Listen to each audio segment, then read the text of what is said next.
What's going on, everyone? Dudette with Dudette Gaming, back with another Predecessor video. Today we're going to be doing the second episode in our lore video series. If you don't know, I'm hoping to start a little bit of a community lore series. Omega Studios has said that they're going to release lore sometime in the future. However, it doesn't seem like that's going to be anytime soon, seeing as they're still trying to build up to full access. So in the meantime, for fun, I'm hoping to have a bit of a community event where together we build a narrative around the Predecessor universe. So I'm going to do a few episodes of my own that I'm just making up as I go. None of it is canon or anything like that. It's just totally for fun. And then as I go, I'm hoping to have input from you guys so that we can build a really interesting universe. So anyways, let's get into the second episode.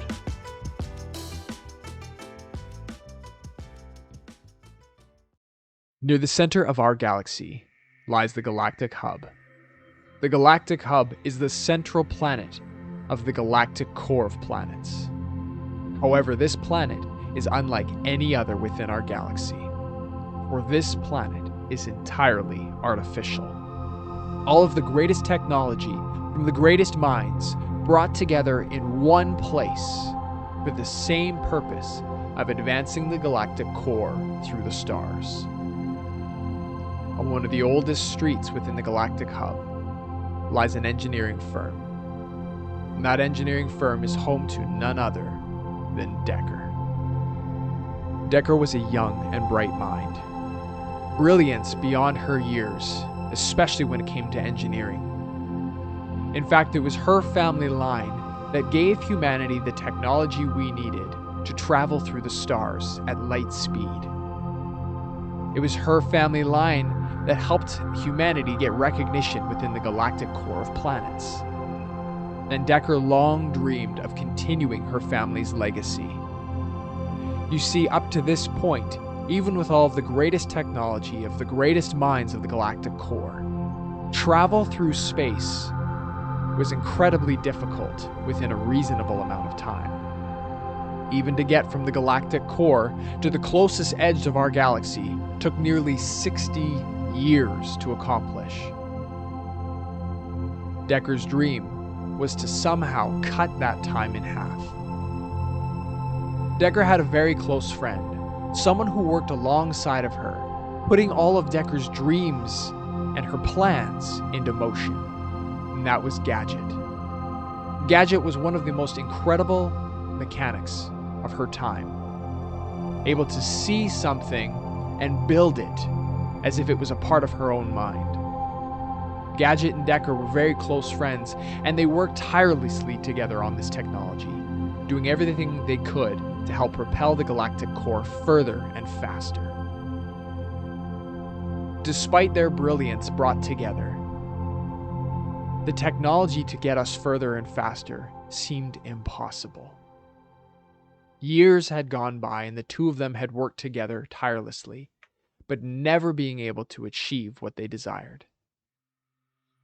One night, Decker and Gadget were spending some time under the stars, and in their conversation, Gadget mentioned how she wishes she could just move space along quicker so that they could develop this technology. And that's when it hit Decker. Space. Move. Space. It never dawned on her before. What if we could move space, the space between us and our destination? Gadget laughed.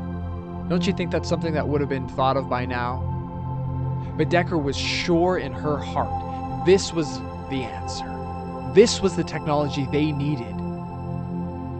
The next morning, she spent tireless hours developing this technology, trying to think of ways that it could be done, seeing of ways she could even test this theory.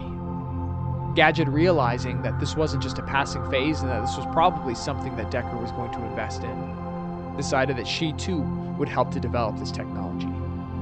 Over the next 3 years, the two of them, along with the engineering firm, spent countless hours putting together a theory. That theory was soon accepted by the galactic core. After its acceptance, The technology was set in motion. They began building this machine. The drive that would take them further than they had ever been, faster than they had ever gone. 3 more years passed by, and finally the technology was developed and the machine was built.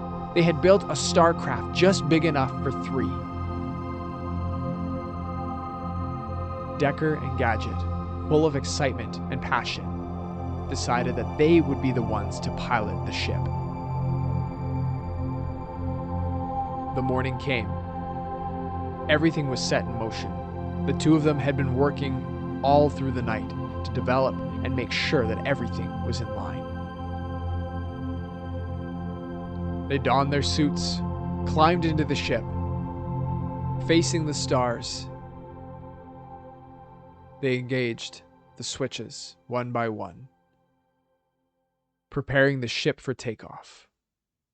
5, 4, 3, 2, 1. Ignition. The ship began to rattle. Immediately it began to shake. Something seemed wrong. Gadget was getting ready to press the offline button. However, Decker said, "Don't touch it! Don't touch it!" The ship began to shake even more and more fervently.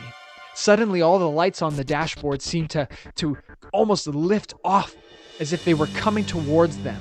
The lights themselves were coming alive.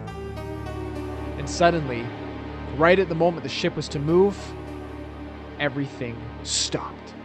Dead silence. The engines were dead. Gadget looked over at Decker, seeing Decker's eyes wide as she stared through the screens. "What is it?"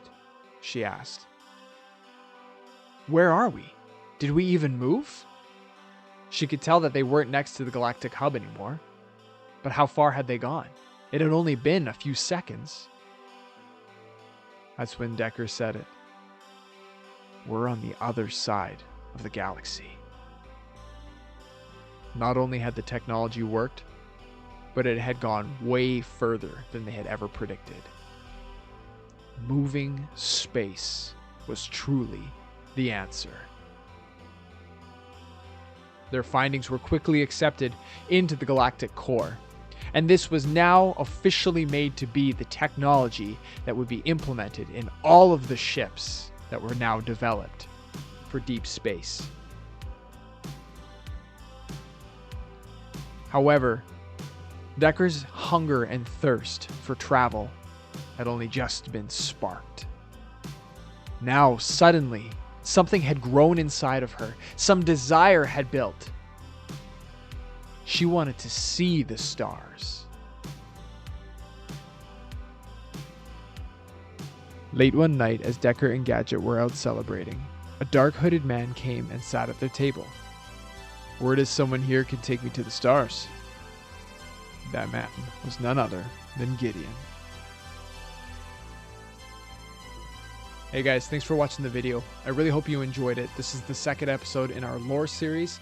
I'm hoping from this point on that we can start to expand the universe and make it a little more fun and a lot more community orientated. So feel free to leave some comments on some stuff you'd like to see, some good ideas you might have. We're going to do a little bit of character development for some different heroes in the game and hopefully eventually build the story up to where we are today. Anyways, I hope to see you guys on the battlefield.